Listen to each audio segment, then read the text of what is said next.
Hello, so this is my contribution to the live class meeting for this week.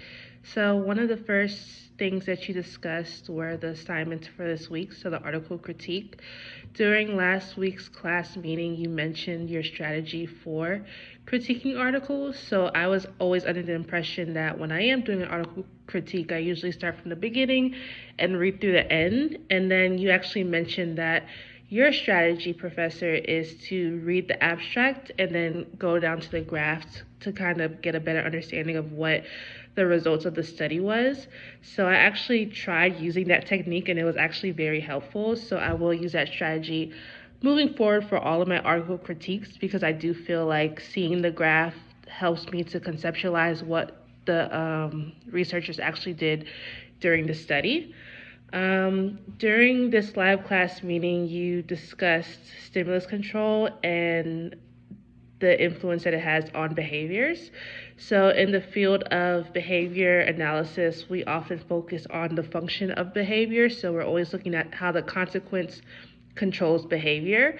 So, even though behaviors are typically controlled by consequences, you discuss the context of the situation and how different variables do impact behavior. So I think knowing this was very helpful because, like I said, as behavior analysts, we are typically limited to just trying to figure out how the consequence either reinforces or um, minimizes the behavior, but it's also important to kind of understand everything else that's going on in the environment and how that could impact behavior regardless of the consequence. You discuss discrimination a lot, so you define discrimination as when behavior changes as context change.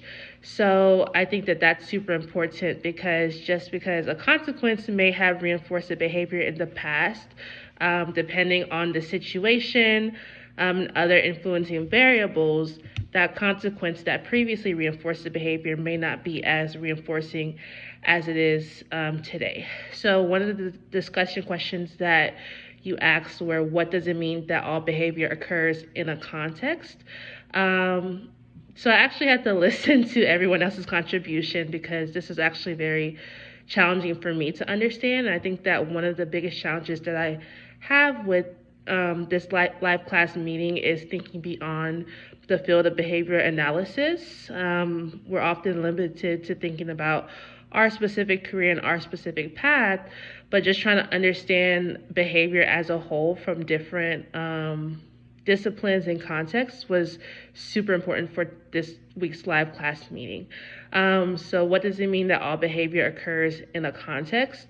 So, as mentioned before, sometimes the specific antecedents, so the preceding events for a behavior, or the consequences may not be as effective as it previously was the day before, or in a different situation, just because different situations may bring on different behaviors. That's kind of my perspective of it.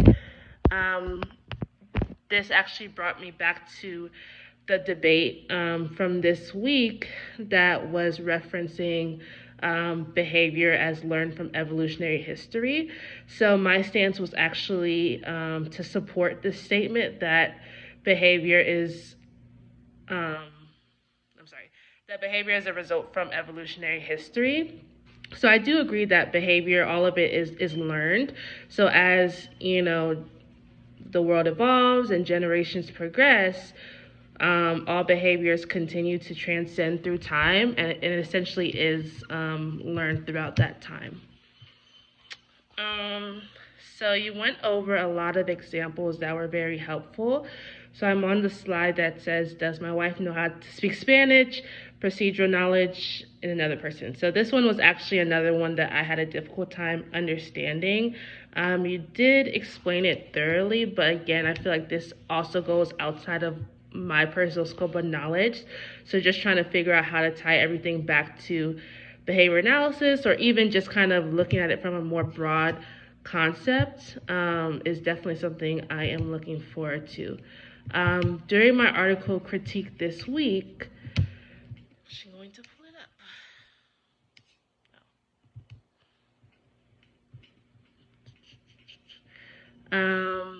So during my article critique this week, I focused on Implications and refinements of establishing operation in context. So this was the 2000 article by Michael.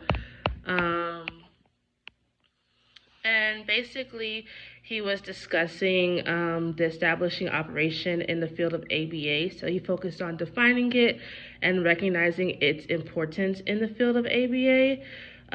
So I think that this was super helpful because it helped us to understand the establishing operation. So in the field of ABA and in practical settings, one of the limitations that he had in this study was just failing to really teach us how the EO was relevant in applied settings. And he even recognized that he didn't have that answer as well. So I definitely would like to look into more research that focuses on EO and how it's used in the field of ABA or just other applied settings in general.